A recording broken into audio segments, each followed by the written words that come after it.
예정론에 대해서 말씀을 한번 전하려고 합니다. 제가 이렇게 최근에 그 영상을 봤는데 유튜브 영상을 보니까 신학 논쟁을 하는 영상들이 있더라고요. 그래서 장로교 목사님, 또 감리교 목사님 나오셔서 이렇게 얘기를 하는데 제가 그걸 보면서 좀 놀랐어요. 여러 개를 제가 많이 봤는데 놀랍게도 장로교 목사님들이 예정론이 뭔지를 잘 모르시는구나. 이제 거기서 좀 충격을 받았어요. 이분들이 칼빈이 말하는 예정론이 뭔지를 진짜 모르고, 우리는 어쨌든 칼빈주의니까 와, 이걸 아예 정말 모르고 토론회에 나왔구나라는, 우선 그게 제가 첫 번째 놀랐고, 그걸 보면서 그러면 우리 교인들도 이거를 진짜 잘 모르겠구나. 그걸 생각해 봤어요. 제가 우리 교회에서 목회 15년 하면서 그럼 내가 예정론을 가지고 설교를 하거나 가르친 적이 있나? 라고 생각을 해봤더니 없는 거예요. 설교 때나 지나가면서 잠깐 예정이 뭐다 이렇게 말한 적은 있지만, 제가 생각해 보니까 예정론이 뭐다라고 가르친 적이 없는 거예요. 제가 좀 신학적이 어려운 거는 제가 사실은 잘 설교 때 안 하잖아요.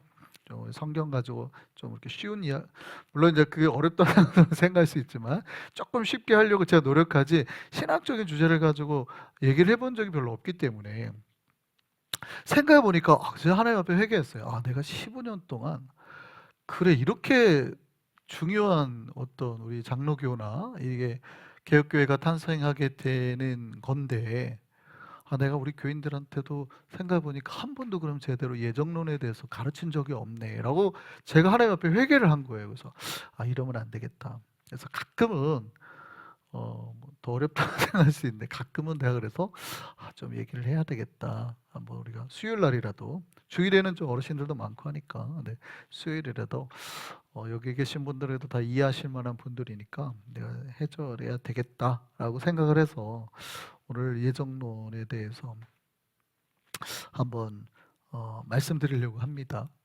그러니까 우리는 칼빈의 예정론이에요. 그러니까 사실은 여러 가지 교파가 있지만 그 신학적으로 굉장히 크게 부딪히는 교파가 있어요. 하나는 장로교고 하나는 감리교죠.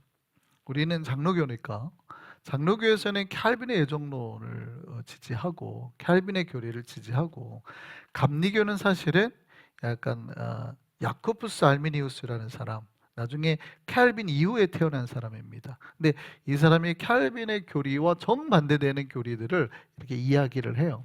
여기에서 이제 요한 웨슬레가 영향을 받아서 이제 감리교가 나오게 된 거죠. 근데 우리는 사실 교인들은 별로 그렇게 관심이 없어 해요. 이게 왜 중요한지 이런 걸 관심이 없어 하고 장로교에 있다가 감리교 가기도 하고 막 이러잖아요. 저는 그런 걸 보면 가끔은 깜짝깜짝 놀랄 때도 있어요. 그러니까 정반대 교리거든요. 사실은 정반대 교리예요. 그러니까 물론 저는 감리교 교리가 틀렸다고 생각하는 사람은 아닙니다. 굉장히 이 두 개의 거대한 교를 만들 정도면 어마어마한 영향력을 이미 가지고 있기 때문에 뭐가 틀렸다고 말하는 거가 아닌데, 캘빈의 예정이 가져다 주는 의미가 뭔지를 깨달아야 장로교가 이 의미를 알고 바로 알 텐데, 이거를 잘못 알으니까 오해도 너무 많고, 그러니까 오해를 많이 하니까 시험에 많이 들고 막 이런단 말이죠. 그래서 예정론에 그 제일 많이 제가 언젠가도 예정론 잠깐 지나면서 한 말이 있는데, 고등학교 때 제일 많이 아이들이 시험에 드는 게 예정론 배우고 나서 대부분 많이 시험에 들어요. 한국에서 있을 때 제가 가르치다 보면, 목사님, 그럼 예정론은 예정이 되어 있다는 거예요? 근데 그럼 내가 예정이 안 될 수도 있잖아요. 뭐 이렇게. 그러니까 지금 자기가 믿음이 좋을 때는 예정이 돼 있다고 생각하는데, 자기가 믿음이 안 좋을 때는 자기가 예정이 안 돼 있는 것 같은 거예요. 근데 이거는 장로교 신학이 아니에요. 감리교 신학이지. 그렇게 자기 믿음의 경중에 따라서 구원이 바뀐다는 거는 감리교 신학이지, 장로교 신학은 그런 게 없어요. 자기가 흔들려도 너의 믿음과 상관없이 하나님의 은혜로 구원한다는 게 장로교 신학이란 말이에요. 그러니까 이 아이가 믿음이 좋든 나쁘든 상관없이 하나님의 주권과 선택으로 이 아이를 건져줬다고 하는 것이 예정론인데, 거꾸로 예정을 배우고 난 다음에 아이들이 막 시험에 들어요. 오히려 시험 들지 말라고 가르치는 게 예정이거든요. 근데 예정을 듣고 나서 나는 예정이 안 돼 있나 봐 뭐 이런. 예정을 오해해서 그런 거예요. 여러분은 거꾸로 해요. 우리의 믿음이 가끔 이렇게 흔들릴 때 있잖아요. 근데 누가 붙잡아 주는 거예요? 하나님이 붙잡아 준다는 거예요.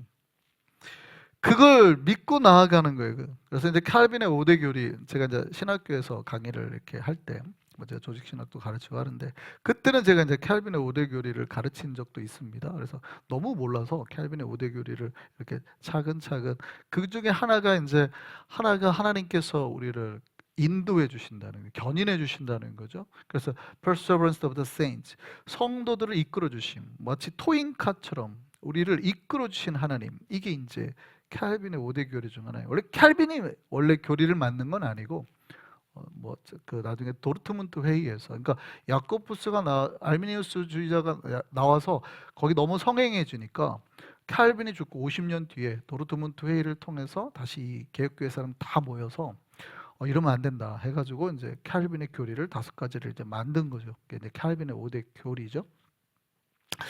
자, 그런데 이제 제가 그때는 잠깐 얘기한 것도 있어요. 학교에서는. 근데 이제 제가 교회에서는 그렇게 안 가르쳐서, 이게 뭐냐면 우리가 하나님을 믿을 때 사실은 장로교적 교리는 인간의 믿음에 그렇게 포인트를 두지 않습니다.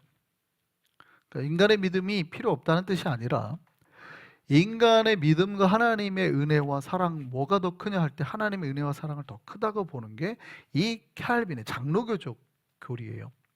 그러니까 콜로세움에서 엄마와 아기가 있는데 그 사자들이 와서 이제 며칠을 굶주린 사자들을 넣잖아요. 몇 줄. 그러면 막 잡아먹으러 뛴단 말이에요. 그러면 어린아이가 갑자기 그걸 보고 어떻게 생겨요? 두려움이 생기죠. 엄마, 진짜 하나님이 계신 거 맞아? 우리가 이대로 죽으면 어떡해요? 이럴 때 이 아이 지금 믿음이 흔들리잖아요. 그럴 때 엄마가 어떻게 해요? 걱정하지 마. 이제 곧 우리가 하나님 품 안에 있게 될 거야. 라고 다독여 준단 말이죠. 이게 뭐예요? 이게 장로교적 교리예요. 그러니까 만약에 감리교적 교리라고 한다면 나의 믿음이 좋을 때는 구원을 받지만 이렇게 내가 삶을 살다가 두려움이 오고 내 믿음이 약해지면 구원 못 받을 수 있다라고 말하는 게 감리교적 교리. 이게 감리교 교리의 가장 큰 약점이에요. 감리교 교리의 장점도 제가 좀 이따가 말씀을 드릴 건데, 나중에 제가 감리교와 장로교를 비교해서 장단점을 제가 뒤에 설명을 해드릴 건데, 장로교는 거꾸로예요. 우리의 믿음과 상관없이 하나님께서 우리를 정하셨기 때문에 우리의 구원의 길은 이미 주님께서 열어주셨다는, 그래서 오히려 믿음이 흔들리지 말라고 말하는 거예요. 그게 예정론이에요. 믿으셨으면 좋겠습니다. 그런데 대부분이 그 예정론을 오해하는 거예요. 내가 믿음 생활 잘하다가 흔들린 거 보니까 내가 예정이 안 돼 있어서 이런 건가 봐, 이렇게. 거꾸로예요, 거꾸로. 우리의 믿음과 상관없이 하나님이 선택하셨다는 거예요. 다만 이제부터 내가 전제 몇 가지를 말씀을 드릴 텐데, 여러분 예정론에서 제일 우리가 조심해야 될 몇 가지 전제가 있어요. 예정론 하면은 제가 이제 그 토론하시는 그 교수님들이나 목사님들 보면서 제일 안타까웠던 게, 이거를 정말 구분을 못 하더군요. 예정론은 운명론이 아니에요. 그러니까 예정론의 영어가 predestination이에요. 그러다 보니까 destination이 약간 뭐 목적지, 결과 이런 뜻이잖아요. 그러니까 미리 목적지가 정해진, 미리 결과가 되어 있는 이런 뜻의 뉘앙스를 가지다 보니까 마치 이거를 어떤 페탈리즘이라고 그러죠. 운명론. 운명론 같은 걸로 이해를 하는 거예요. 마치 결과가 정해진 것처럼, 우리의 결과가 정해진 것처럼 이해를 하는 거예요. 그러니까 나는 이미 운명이 정해졌어. 이것 때문에 너무 기분 나빠하는 거예요. 그래서 이제 칼빈의 우리가 예정론을 이중 예정이라고 말을 합니다. 이중 예정은 뭐냐면 하나님이 우리를 선택한 사람이 있고 하나님이 우리를 유기한 사람. 유기라는 거는 이제 그 하나님이 약간 뭐 버리셨다? 그 우리가 뭐죠? 체크 쓸 때 이렇게 보이드 시키는 것처럼 약간 그런 느낌으로, 그런 느낌이에요. 근데 이제 원래는 그런 뜻이 아니라 너무 사람들이 원래 예정론은 선택에 포인트가 맞춰져 있는데 유기에 집중하니까 하나님이 그러면 버릴 자를 미리 정하셨다는 거야? 뭐 이것 때문에 되게 스트레스를 받으시는 것 같아요. 요거는 제가 다음에 한번 기회가 되면 한번 설명을 드리고, 그게 아니거든요. 그래서 하도 사람들이 오해를 하니까 18세기에는 유기라는 단어를 빼버립니다. 하나님이 약간 간과하신 뭐 이렇게 단어를 바꿔버려요. 어쨌든 예정론은 여러분 전제가 이제 몇 가지부터 나갈 텐데 꼭 기억하셔야 돼요. 예정론은 운명론이나 결정론이 아니에요. 마치 뭐가 딱 정해졌다고, 저 사람의 운명이 딱 정해졌다고 이렇게 말하는 거 아니라고요. 오히려 캘빈의 기독교 강어 3편을 보면 캘빈이 뭐라고 그랬냐면, 운명론은 이교적인 사고다, 이교적인 사상이다, 이렇게 말해요. 우리의 운명이 정해졌다고 말하는 건 이교적인 사상이니까 믿지 않는 사람들이 가지고 있는 사고다. 그러니까 이런 운명론적인 그 견해를 가지고 있는 사람들은 뭐냐면, 예정론을 운명론이나 결과론으로 이렇게 하는 사람들의 특징이 뭐냐면 이런 질문을 하는 거예요. 하나님은 우리를 미리 아시니까 오늘 우리가 뭘 입을지 다 알 거 아니에요. 다 떨어지는 것도 하나님의 뜻에 따라서 떨어지는 건데, 그러면 뭐 내가 앞으로 다칠 거 이거 다 하나님께서 정해놓은 거 아니야? 이런 거에 빠져 있는 거예요. 근데 이런 운명론이나 결과론을 따지면 뭐예요? 이게 이제 역사관이 들어오는데, 유대인의 홀로코스트 이거 누가 잘못했다고 그러는 거예요? 인간이 잘못했다는 게 아니라 하나님이 정해놨다고, 하나님이 잘못한 거라고 그런 거예요. 한국이 일본한테 이렇게 압제를 당한 것도 하나님 뜻이다 뭐 이런 막말을 하는 사람이 나오는 거죠. 이게 뭐를 잘못 알아서 그런 거예요? 이게 예정론을 운명론으로 착각해서 하는 거예요. 인간들이 잘못한 죄를 하나님 앞에 다 뒤집어 씌우는 거예요. 근데 여기다가 이분들이 그렇게 하는 이유가 뭐냐면, 하나님은 전지하시니까 하나님은 다 알 거 아니야, 이것 때문에 그러는 거예요. 다시 한번 말씀드립니다. 예정론은 뭐가 아니다? 운명론이나 결과론, 결정론이 아니라는 거예요. 그래서 사실은 아까 제가 잠깐 말씀드렸지만 예정은 뭐냐면 선택과 유기예요. 근데 유기의 방점이 있는 게 아니라 선택의 방점이 있는 겁니다. 그러니까 하나님이 우리를 어떻게 선택하셨냐에 대하는 거예요. 그래서 사실은 이거를 예정론이라고 말하면 하도 오해들을 많이 하니까 저는 개인적으로 선택론이라고 하면 어떨까라는 생각을 합니다. 이 선택론에 뭐가 개입이 되면 안 되냐면 예지가 개입이 되면 안 돼요. 제가 신학교 때 배울 때, 예정을 배울 때 절대 예지를 쓰지 마라 이거거든요. 절대 예지를 쓰지 마라. 그러니까 이 말을 하면 다들 많이 오해하시는데, 하나님은 전지하시잖아요. 하나님의 속성 몇 가지가 있잖아요. 전지하시고, 전선하시고, 전능하시고, 모든 걸 아시고 모든 걸 다 하실 수 있고 가장 선하시고. 그러니까 모든 걸 아시는 전지하신 하나님께서 미리 보셨다는 거예요. 그 이제 로마서 8장에 나오는 말씀을 갖다 써서 그러는데, 미리 하신 하나님께서 이제 그 말씀을 갖다 써서 예정에 갖다 붙이는 거긴 한데, 칼빈은 그거를 하나님이 미리 알았다고 해석하지 않습니다. 미리 사랑하셨다고 해석하지. 그러니까 예지해서, 왜냐하면 이 얘기를 하면 사람들이 자꾸, 아니 그러면 하나님이 전지하신데 왜 자꾸 목사님이 전능하신 하나님이 전지하지 않다고 자꾸 얘기하시는 거, 이렇게 착각을 하는데, 그게 아니라 예정론에서는, 예정론의 목적은 하나님의 은혜와 사랑을 강조하는 거예요. 인간의 선함을 강조하지 않고. 그러니까 전지하신 하나님께서 이 예지를 제한하시거나 쓰지 않으신다는 뜻이에요. 이러실 수가 있어요, 없어요? 이게 좀 어렵죠. 여기가 이제 좀 어려워요. 그러니까 이 아르미니우스주의자들이 말하는 예정론은 하나님이 미래를 아시니 미리 아시고 하나님을 믿을 자를 하나님 선택하셨다, 이렇게. 그러니까 여러분들이 이렇게 하나님이 우리가 언제 구원할 거를 미리 아시고, 우리가 믿을 거를 미리 아시고 우리를 정해 놓으셨다, 우리를 선택했다, 이게 감리교가 말하는 거예요. 근데 우리 장로교는 그렇게 말하지 않아요. 하나님이 미리 하시고를 쓰지 않는다고요. 예지를 쓰지 않아요. 근데 이게 우리가 제일 이해를 못하는 부분들 중에 이거 하나더라고요. 제가 토론하는 거 보니까 이 부분을 진짜 이해를 못하는구나. 하나님은 미리 보시는 걸 스스로 제한하신다고요. 왜 그럴까? 근데 여기 이게 제일 중요해요. 왜 그럴까? 하나님은 전지하신 하나님인데 미리 보시는 걸 왜 제한하실까, 스스로? 왜 그럴까요? 그러니까 여기에 뭐가 위험 요소가 깔려 있냐면, 마치 우리가 안에 이만한 선함이라도 하나 있어서 그가 이렇게 그 사람을 건져 놓으면 잘 믿을 것 같아서 하나님이 택했다고 착각하는 거예요, 인간들이. 김일국을 하나님이 선택하면 얘가 목사가 되어서 하나님의 복음을 온 세계에 전할 것 같으니까 하나님이 택했다라는 착각을 인간들이 한다고요. 그게 아니에요. 우리 안에 이만큼 선함이 있어서 하나님 우리를 택하신 게 아니에요. 그게 무슨 얘기냐면, 우리 안에 조금이라도 하나님을 잘 믿을 거, 의로운 게 있어서 선택한 게 아니라 우리가 아무런 조건도 없고 우리가 아무런 가치가 없어도 하나님은 사랑하셔서 우리를 선택했다는 거예요. 이게 가장 우리가 쉽게 알 수 있는 게 아이를 낳아보면 알아요. 여러분, 아이를 딱 낳을 때 병원에서 뭐 검사해요? 아이가 장애가 있는지 없는지 검사합니다. 약물로. 자, 그러면 이 아이가 앞으로 자폐가 있을지 장애가 있을지 미리 검사를 하잖아요. 이게 예지예요. 이걸 썼습니다. 그러니까 이걸 썼더니 이 아이가 아무런 문제가 없어서 이 아이를 내가 내 자녀로 받는 거예요? 아니죠. 그거를 검사를 했지만 그럼에도 불구하고 이 아이가 자폐가 있든 장애가 있든 부모는 이 아이를 낳아서 키운단 말이에요. 이게 부모의 사랑이죠. 이해되세요? 이 아이가 건강한 아이기 때문에 나와서 키우는 게 아니라 이 아이가 조금 뭐 문제가 있든 아파도 내가 키운단 말이에요. 그러니까 내가 검사를 안 하는 거예요.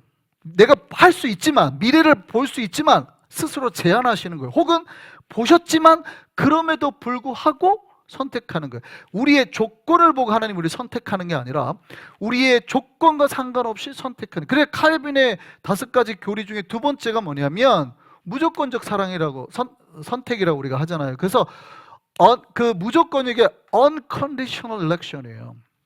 그러니까 우리의 어떤 컨디션을 따라서 하나님이 우리를 선택하는 게 아니라 우리의 조건과 상관없이 우리를 선택하셨다는 거예요. 우리가 잘남이 있어서, 우리가 의로움이 있어서 우리를 선택한 게 아니라 하나님이 보시고 선택하셨다는 거예요. 할렐루야. 그래서 칼빈의 교리는, 예정론은 뭔가 운명론처럼 하나님이 막 강제적으로 너는 구원받을 놈, 너는 심판받을 놈 딱 정해놨다, 이게 아니에요. 근데 정말 많이 그렇게 오해를 하시는 것 같아요. 그게 아니에요. 하나님의 무한하신 사랑이 우리를 무조건적으로 선택하셨다는 거예요.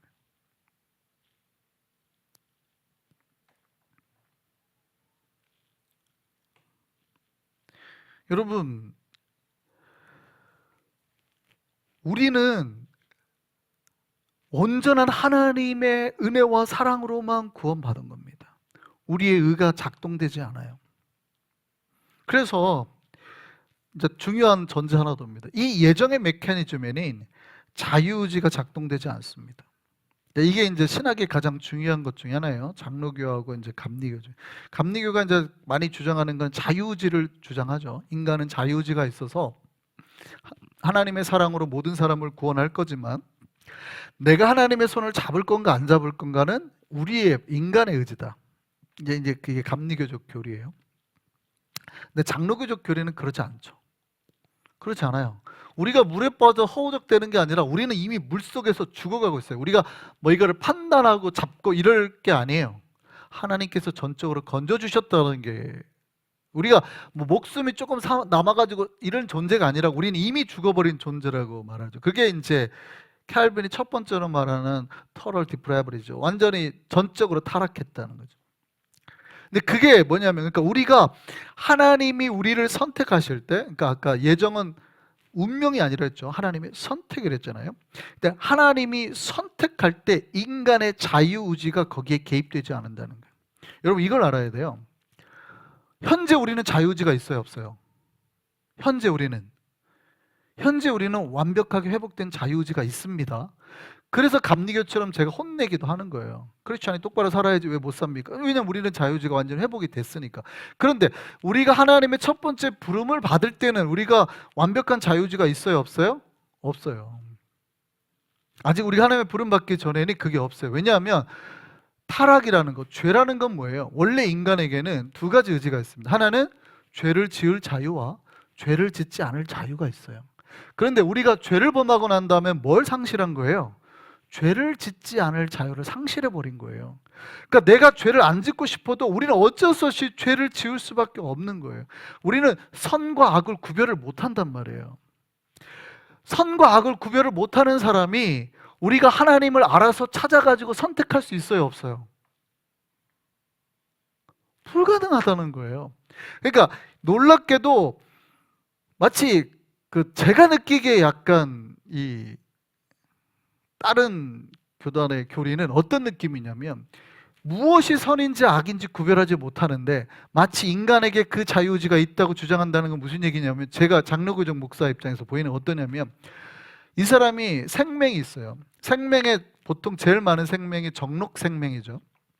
빨간색하고 녹색을 이렇게 구별하지 못하는, 그래서 우리가 보면 빨간색, 녹색에 있는 거를 정록 생명이 제일 많으니까 구별을 못한단 말이에요.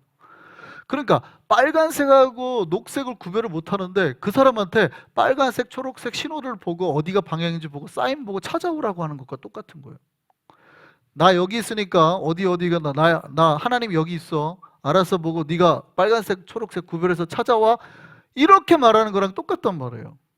그럴 수 있어요, 없어요? 없어요. 인간이 타락했다는 얘기는 인간이 무엇이 선한지 악한지 구별을 못한다는 것이, 내가 죄를 안 짓고 싶지만 어쩔 수 없이 우리는 죄를 지을 수밖에 없는 존재라고. 우리 자유의지가 이미 부서져 버린 상태라고요. 그런데 내가 하나님을 믿고 말고, 하나님, 이분이 하나님인지 저게 하나님인지 이걸 선택할 수 있어요, 없어요? 없죠. 그래서 그게 저는 그게 그러니까 말이 안 된다고 생각하는 거예요. 그래서 하나님이 우리를 선택하는 예정에는 인간의 자유의지가 없다라는 게 아니라 자유의지 자체가 작동하지 않는다는 거예요. 이거가 이제 제가 좀 쉽게 설명하면 이거예요. 부모가 아이를 낳을 때 아이가 자유의지를 가지고 내가 태어나고 싶습니다 이러고 태어난 자녀가 있어요, 없어요?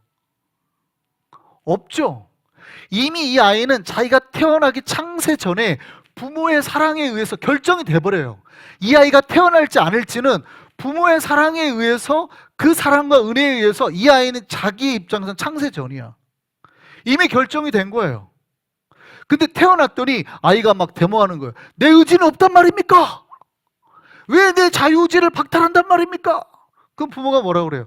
이 아이가 자유의지가 있는 것처럼 보일 때도 있어요. 엄마 자궁에서 나올 때 아이가 힘을 주는 게 뭐 7, 80%라고 그래요. 엄마가 힘쓰지만 실제로는 의사가 말하기에는 엄마보다는 아이가 훨씬 더 힘을 많이 쓴다 그래요. 그러니까 내 의지로 나왔습니다 라고 주장할 수 있죠. 우리가 감리교에서 막 믿을 때 막 내 믿음으로 내가 믿었습니다 이렇게 주장할 수 있잖아요.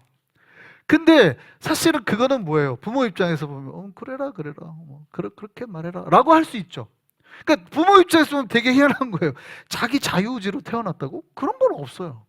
이미 아이가 태어나기 전에 부모의 사랑으로 결정이 돼버린 거예요. 우리가 하나님 앞에 자녀가 되는 것도 마찬가지예요. 그러니까 우리가 성경은 양자 됐다고 말을 하잖아요. 양자가 돼가지고 하나님의 자녀가 돼도 마찬가지예요. 그러니까 나중에 제가 뒤에 설명할 텐데, 여러분, 그러니까 마치 이거가 오해가 되면, 그러면 내 의지는 없으니까 내 인생은 운명되어졌네, 나는 내 인생은 다 결정되어졌네, 뭐 이렇게 자꾸 주장하시는 사람들이 있는데 그렇지 않아요. 그러니까 가끔 그럼 내가 죄 지은 것도 하나님 탓이야 이렇게 말한단 말이죠.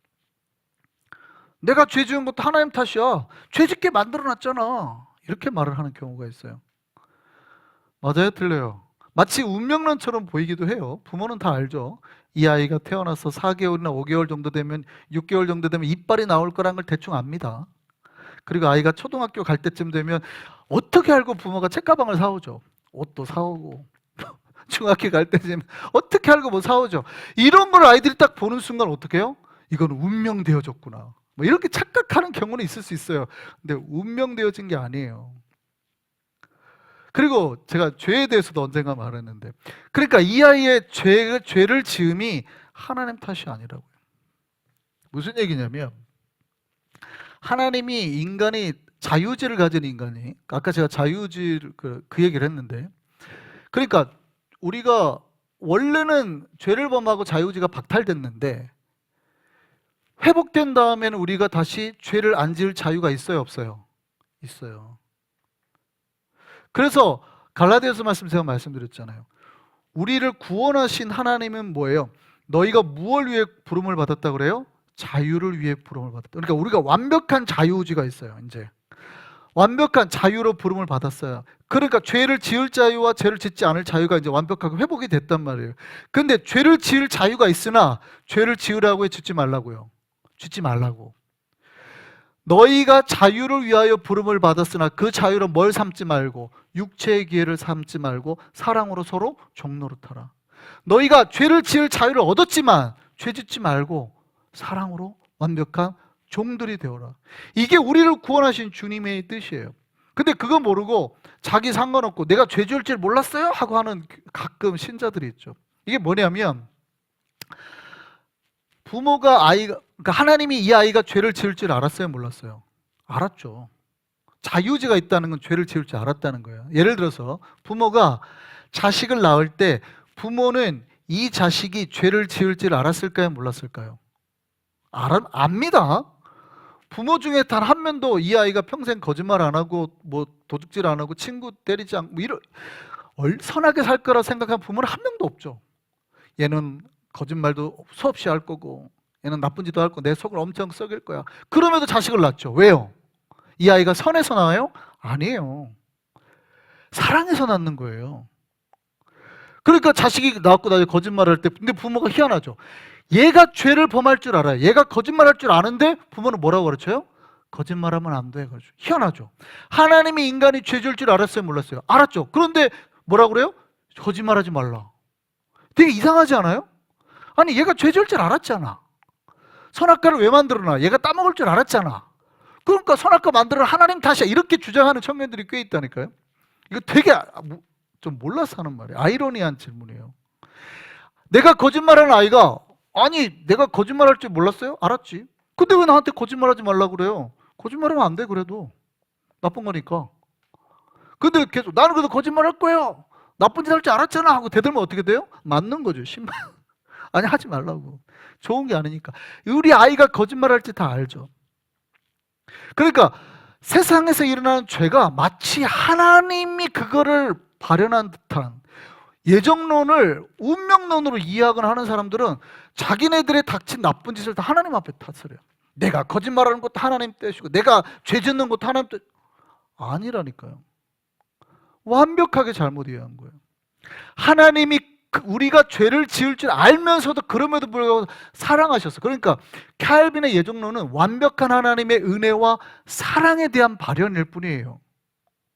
그럼에도 불구하고 이 아이가 죄를 지으면 어떻게 해요? 죄 짓지 말라. 그래서 칼빈이 스위스 제네바에서 목회를 할 때 여러분 엄청 엄격하게 합니다. 교인들 옷도 함부로 못 입게 하고요. 정결하게 하고요. 완전 스트릭하게 목회를 해요. 엄청. 오해하면 안 돼요.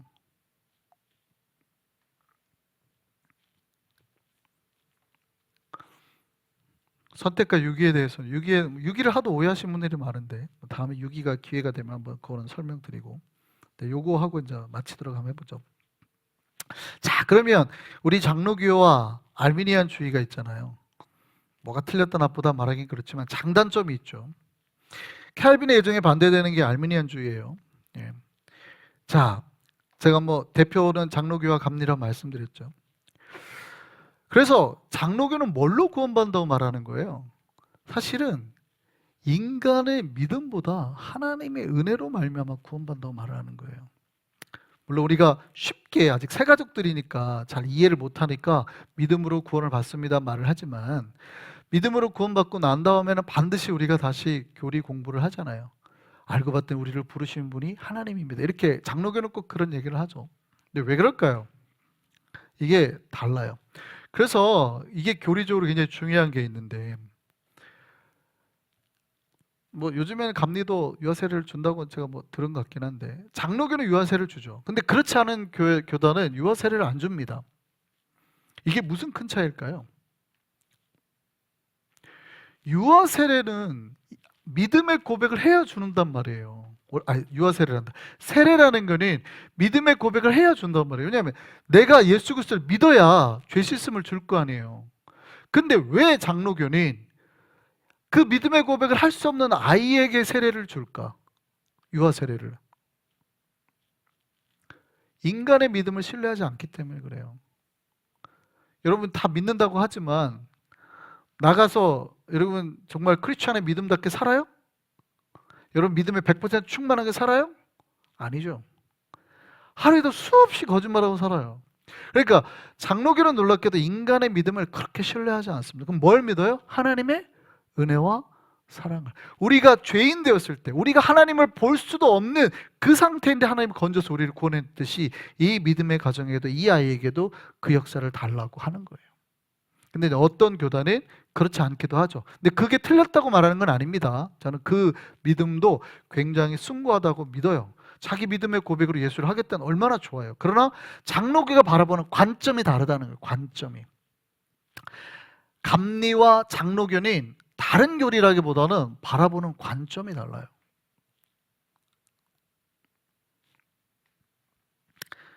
여러분, 제가 알미니안주의를 보면, 너무 감리교 같은 교인들을 보면 정말 제가 좋은 게 뭐냐면 이분들은 진짜 열심히 신앙생활합니다. 우리 장로교 교인들하고는 비교도 안 될 만큼 진짜 열심히 신앙생활합니다. 진짜 막 헌금도 다려서 하시고 막 새벽도 깨우고 막 정말 열심히 합니다. 근데 왜 그래요? 열심히 안 하면 내 구원이 박탈될 수도 있다는 불안감이 있었어요. 내가 하나님 앞에 구원을 못 받을 수 있다는 박탈감. 물론 아주 나쁜 짓을 해야 그렇다고 생각을 하지만, 자, 내가 믿음이 100% 돼야 그럼 몇 퍼센트 구원받아요? 20%? 그게 아니죠, 그 사람들은. 그러니까 불안한 거예요. 여기에서 문제가 발생되죠. 장로교는 정반대입니다. 구원은 인간의 믿음이 아니라 누구의 은혜로 걸로 구원받아요? 하나님의 은혜와 사랑으로, 하나님의 선택으로 이미 정해졌다고 말하니까 장로교는 뭐예요? 열심히 안 해요. 장로교인들은 게으릅니다. 진짜 열심히 안 해요. 그래도 되는 줄 알아요. 뭐라고 생각하냐면 이미 선택됐는데 뭐, 그리고 우리의 행위로 구원받지 않았대. 안 해도 하나님 다 구원해 주신다더라고. 우리가 좀 대충 살아도 이미 구원은 정해졌대. 이렇게 신앙생활해요. 한쪽은 구원을 받으려고 내가 열심히 안 하면 구원 못 받아 하고 막 하는데, 한쪽은 이미 구원 받았대. 장로님, 우리 가서 이거 한잔 합시다. 뭐 이러고. 완전히 오해한 거예요. 장로교는 뭐냐면 하나님께서 아무런 가능성도 없는 나를, 내가 구원받을 정말 1% 가능성이 없는 나를 불러서 자녀 삼아준 거에 감격해서 살아야 되는 거예요. 막 그 감격과 은혜로 살아야 되는 거예요. 그러니까 뭐 예배마다 막 눈물이 나오고 와 있는 것만도 감격하고, 장로교 예배는 그래야 되는 거예요. 감리교 예배는요, 열심히 해야죠. 그러니까 막 뜨거워야 돼요. 막. 저는 그게 정말 부럽습니다, 사실은. 우리 장로교 교회는 감리교인처럼 신앙생활했으면 좋겠다. 왜 제가 장로교회의 약점을 아니까 제 설교를 보면 목사님 너무 율법적인 거 아니에요? 자꾸 오해하실 수도 있어요. 근데 왜 그러냐면 이게 장로교의 약점이라서 그래. 한국의 은혜주의가, 한국은 장로주의 많잖아요. 대부분 장로교회잖아요. 그러니까 한국 교회 대부분 뭐가 팽배해 있냐면 은혜주의가 팽배해 있어요. 은혜주의가. 내가 이미 구원받았으니까 대충 믿어도 된다고 생각하는 거예요. 이게 얼마나 칼빈의 교리, 원래 하나님 은혜와 사랑을 말하려고 했던 거를 잘못 오해했냐. 그러니까 이게 약간 그 좀 배부른 금수저 집안의 아이들 같아요. 뭐 안 해도 그냥 이미 얻었어요. 근데 감리교인 사람은 어떻게 해요? 나중에 양자가 돼가지고 막 이 집 아들이 되려고 열심히 정말 일하는. 약점이 있어요. 뭐냐면 아이들을 둘을 데리고 왔는데 양자로 입양을 했단 말이에요. 근데 큰애가 정말 열심히 해요. 막 얘는 다른 애들은 따라갈 수가 없어요. 근데 너무 부모 입장에서 흐뭇한 거예요. 근데 물어보는 거지. 막 밤늦게까지 막 열심히 하니까. 근데 아들 왜 이렇게 열심히 해? 아들 마음속에 그게 은혜와 감사가 아니라 뭐가 있어요? 불안과 공포가 있는 거죠. 아빠, 제가 이렇게 해서 꼭 아버지 아들이 될게요. 그렇게 안 해도 내 아들인데? 아니에요. 걱정하지 마세요. 제가 이렇게 해가지고 아빠의 아들이 될게요. 아니, 아들아, 그렇게 열심히 안 해도 돼. 너 그렇게 열심히 안 해도 이미 내 아들이야. 아무리 말해도 뭐가 있어요? 그 마음속에 공포와 불안이 있단 말이에요. 근데 장로교 아들은 뭐예요? 아들 좀 열심히 하지. 아빠! 이미 내 아들인데 뭐. 아빠, 나 좀 편하게 살게요. 힘들게 하지 마세요. 나 아들이잖아. 이렇게. 그러니까 제가 바라보는 장로교 교인들과 감리교 교인들의 차이는, 근데 감리교의 칼빈이 가지고 있는 단점이 아니라 오해에서 발생하는 거예요. 우리는 막 감격해서 신앙생활 해야 되거든요. 근데 감격이 없어요. 이미 구원 받았어. 감사합니다 하나님. 처음에만 이러고 그 다음부터는 알았어요. 이미 구원 받았잖아. 이렇게 신앙생활 하려고 하는 사람들이 너무 많은 거예요. 장단점이죠. 한쪽은 이미 구원받았다고 생각하니, 하나님의 선택으로 됐다고 생각하니 우리 행함이 없어도 된다고 생각하고, 한쪽에는 어떻게 해요? 구원받기 위해서 너무 막 하고. 이게 사실은 로마서나 고린도서에 나오는 이미 성경에 나와요. 강한 자와 약한 자. 너희 중에 강한 자도 있고 약한 자도 있다. 그러죠.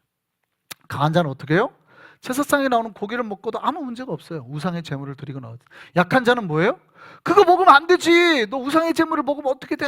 뭐가 맞는 거예요? 강한 자라는 개념이 믿음이 좋다는 스트롱하다는 뜻은 아닙니다. 원래 그게 긍정적인 단어는 아니에요. 그러니까 장로교 교인이 믿음이 강하고 그들이 믿음이 약하다는 뜻이 아니에요. 원래 바울이 말할 때 강한 자, 약한 자의 개념은 그런 개념이 아니에요. 그런데 한쪽은 너무 강한 자 같고 한쪽은 너무 약한 자. 근데 장단점이 뚜렷하다는 거예요.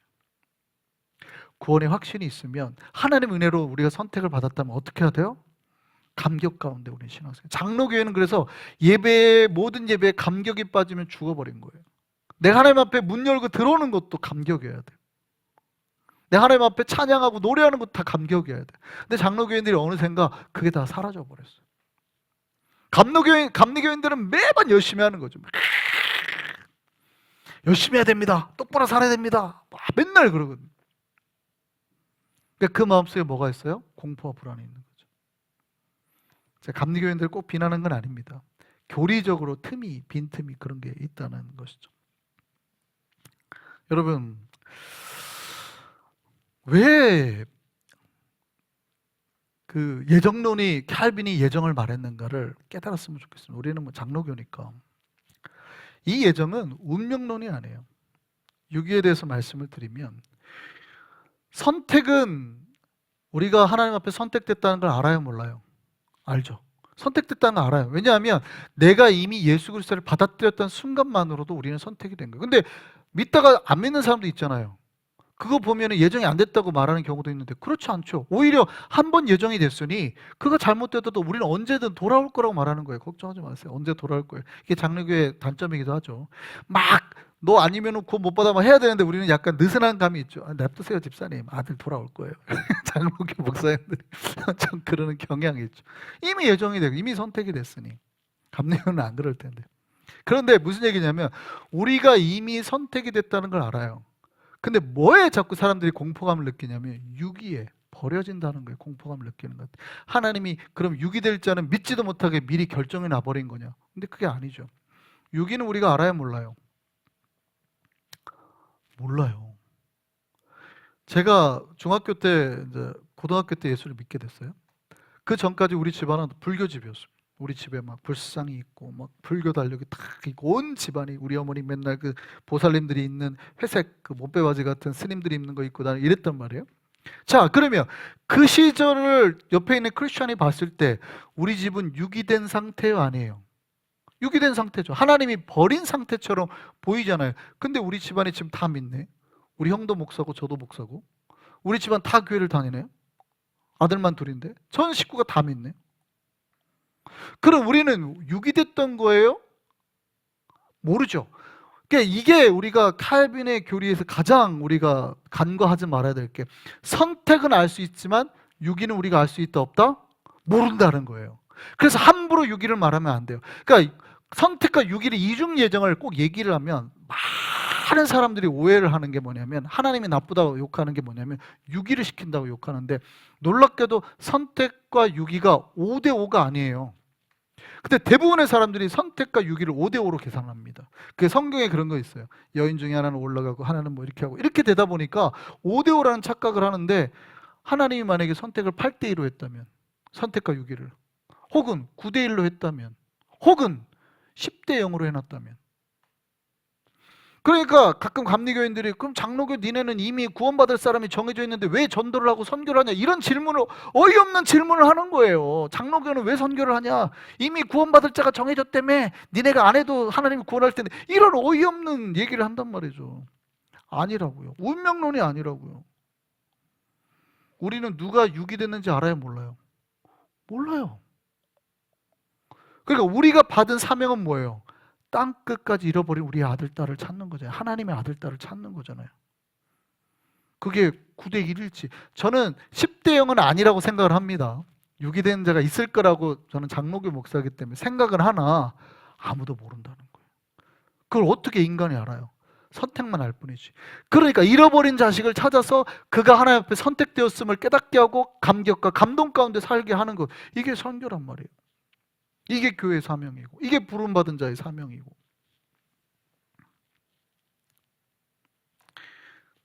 여러분, 오늘 예정론이 제가 최대한 신학적인 말 빼고 어렵지 않게 하려고 노력은 했는데 잘 이해가 되는지 모르겠습니다. 장로교가 옳으냐 감리가 옳으냐는 질문 자체가 잘못됐죠. 둘 다 옳은 교리예요. 그런데 제가 굳이 예정론에 대해서 말하는 거는 장로교를 다니면서도 예정교리가 어떤 의미인지도 정확하게 알지 못하고, 또 바깥에 있는 사람이 그 예정, 원래 칼빈이 말했던 예정이 어떤 의미인지 정확히 알지 못하고 함부로 비난하는 것을 봤어요. 하나님이 함부로 버렸다, 운명 줬다. 아니에요. 하나님이 한량없는 사랑으로 우리를 건져냈다는 게 우리 예정론이란 말이죠. 저는 가끔 이렇게 말합니다. 우리가 신앙생활을 할 때 장로교 교리를 따라서 신앙생활을 할까요? 감리교 교리를 따라서 신앙생활을 해야 될까요? 여러분, 우리는 장로교 교리를 따라서 신앙생활을 할까요? 감리교 교리를 따라서 신앙생활을 해야 될까요?